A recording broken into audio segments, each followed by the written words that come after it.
Before sunrise, farmers move through flooded rice paddies at the base of Mayon Volcano, their feet sinking into dark soil formed by earlier eruptions.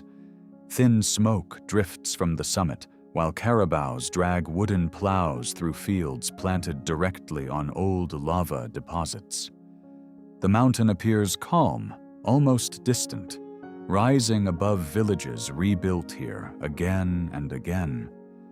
And yet entire towns beneath this volcano have vanished before, buried under ash, stone, and volcanic mud that erased roads, churches, and harvests within hours. Morning settles slowly across Albay province. Coconut trees divide the fields into narrow green strips, while irrigation water reflects the volcano's near-perfect cone.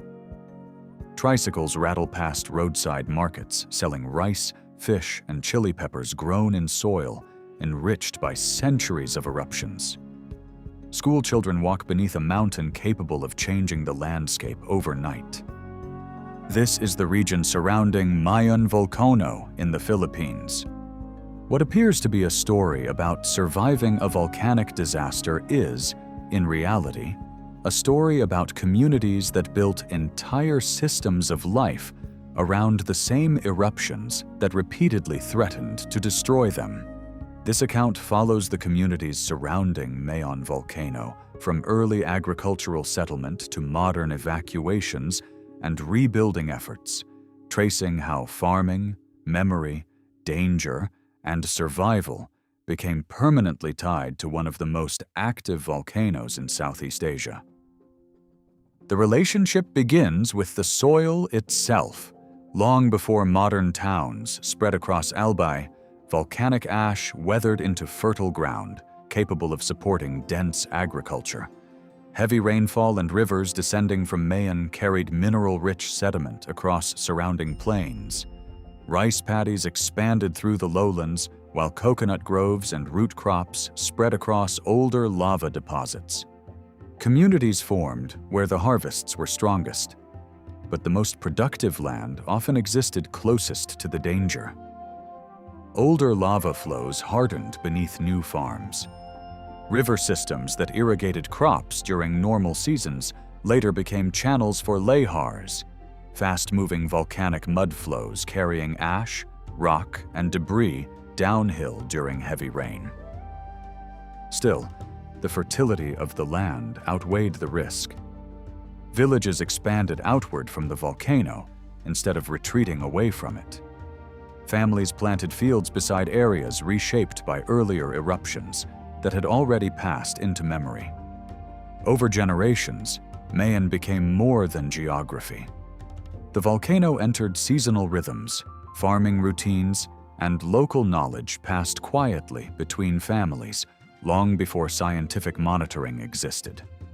The system appeared stable, but stability depended on a mountain that never fully stopped moving. By the Spanish colonial period, the region surrounding Mayon was becoming integrated into wider trade and political systems across the Philippines. Colonial authorities reorganized settlements around churches and administrative centers, while roads expanded across fertile areas surrounding the volcano. Towns like Camalig, Ginobatan, Santo Domingo, Legazpi, and Tabaco grew within direct sight of Mayon's slopes.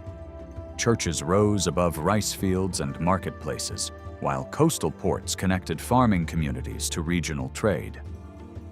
The volcano itself became woven deeper into everyday life. Residents described Mayon through familiarity rather than fear. Farmers continued planting beneath visible smoke plumes because eruptions, though dangerous, remained irregular enough that daily survival depended more immediately on harvests than distant warnings. Then memory hardened into ruin. In 1814, one of Mayon's most destructive eruptions devastated surrounding settlements. Pyroclastic flows, ashfall, and lahars buried entire communities beneath volcanic debris, killing roughly 1,200 people. The town of Cagsawa was overwhelmed so completely that only the upper section of its church bell tower remained visible above the ash. Daylight disappeared beneath falling debris. Roofs collapsed under volcanic ash, mixed with rain. Entire sections of farmland vanished beneath mud and stone, while survivors fled through darkness carrying whatever they could. The eruption permanently altered the landscape, but it did not empty it. Fields were eventually cleared again. Roads reopened. New settlements formed beside older ruins, while later generations returned to cultivate the same volcanic soil that had buried earlier communities. The cycle continued. By the 20th century, communities surrounding Mayon had developed into a densely interconnected agricultural region, shaped by both volcanic fertility and routine adaptation. Rice farming dominated the lowlands, while coconut production spread across higher terrain. Markets operated daily beside roads carrying produce toward Legazpi and other urban centers. Children walked to school beneath the volcano's silhouette, while farmers guided carabaos through paddies formed partly by earlier eruptions. From certain angles, the volcano almost disappeared into ordinary life. That familiarity created a subtle vulnerability. Small eruptions, ashfall, and gas plumes became normalized across generations. Productive land close to the volcano continued attracting settlement, even as scientists identified areas repeatedly threatened by pyroclastic flows and lahars. At the same time, monitoring systems became more advanced. The Philippine Institute of Volcanology and Seismology, PHIVOLS, installed seismic instruments, gas sensors, and ground deformation monitoring systems designed to detect rising magma beneath the mountain. Alert levels translated volcanic activity into evacuation decisions affecting thousands of people at once. Yet scientific warnings existed beside older forms of local knowledge. Residents watched smoke patterns, listened for distant rumbling during quiet nights, and observed how rainwater moved through older lahar channels after storms. Some elders recognized warning signs through memory long before official bulletins appeared on radio or television. The region functioned through coexistence. But coexistence depended on the assumption that people could leave quickly enough when the volcano changed. As populations expanded around Albay, more homes, roads, and farms appeared inside areas later classified as permanent danger zones. Economic necessity pushed families closer to productive land, despite the eruption history already embedded in the region. The contradiction became harder to manage. Government agencies encouraged relocation during periods of unrest, but many residents depended entirely on crops and livestock left behind near the volcano. During evacuations, some farmers quietly crossed checkpoints to feed animals, inspect irrigation systems, or clear ash from fields before returning to shelters by night. Risk became part of labor itself. Then the rains introduced another danger. Heavy typhoons moving across volcanic slopes transformed loose ash and rock into lahars, capable of burying roads, homes, and farmland beneath fast-moving sediment. River channels that normally carried irrigation water became destructive corridors during severe weather. In several disasters linked to lahars and flooding, more people died from volcanic debris carried by rain than from lava itself. The threat no longer came only from eruption. It extended into rivers, roads, harvests, and movement itself. When Mayon's alert levels rise sharply, the entire structure surrounding the volcano shifts at once. Evacuation orders spread across surrounding barangays, while trucks and jeepneys move families toward temporary shelters established inside schools and gymnasiums.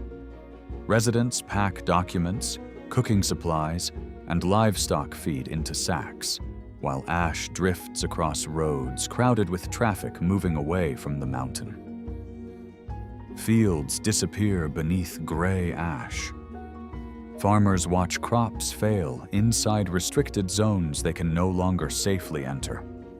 Children sleep in crowded evacuation centers divided by hanging blankets, while radio updates track the volcano's activity through the night.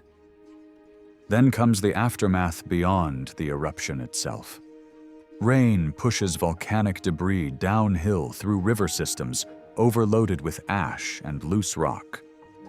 Lahars bury roads beneath hardened mud and destroy bridges linking farming communities to markets and evacuation routes. Years of agricultural labor can disappear within days. And yet, even during active eruptions, many residents are already planning their return. Recovery around Mayon rarely begins with reconstruction alone. It begins with return. After alert levels decrease and authorities reopen restricted areas, families move gradually back toward villages coated in ash and sediment. Irrigation canals are repaired. Roofs are cleared before volcanic debris hardens beneath rainwater. Then farming resumes. Rice seedlings are planted into fields darkened by fresh ash deposits. Coconut groves damaged by falling debris begin producing again.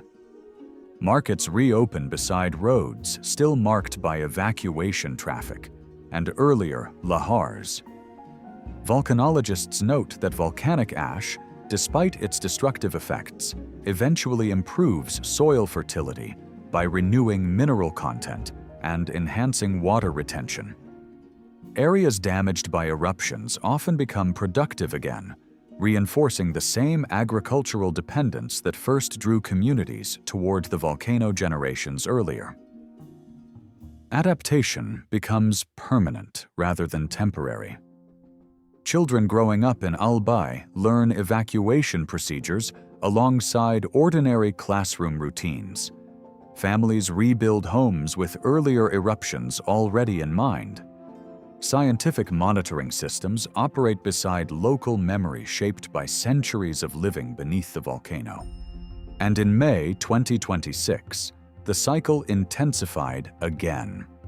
In early May, Mayon produced major ashfall and pyroclastic density currents linked to lava flow collapse, but officials described the event as part of ongoing eruptive activity rather than a single explosive eruption. A massive collapse near the summit sent a fast-moving pyroclastic flow down the Maisi Gully, while thick ash clouds spread across Camalig, Ginobatan, Ligao City, and nearby communities.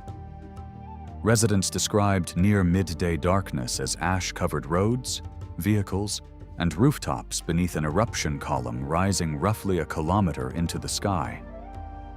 Visibility collapsed across major roads. Motorists stopped where they were as volcanic ash turned daylight gray and heavy debris drifted across towns already familiar with evacuation procedures. Within days, official reports placed the number of affected people at more than 100,000, with some later reports exceeding 190,000. Thousands sheltered inside evacuation centers, while authorities distributed masks and warned residents to stay indoors as silica-rich ash spread through surrounding communities. But the eruption was not a single isolated blast. Feuvolks continued recording volcanic earthquakes, rockfalls, sulfur dioxide emissions, and repeated pyroclastic density currents moving through Mayon's gullies. Officials kept the 6-kilometer danger zone closed while warning that further eruptions could happen with little warning. The mountain remained unstable. And even beneath falling ash, many residents were already preparing to return once the roads reopened and the fields could be planted again. The ash hardened into fertile soil again. The harvest returned, and the mountain remained exactly where it was.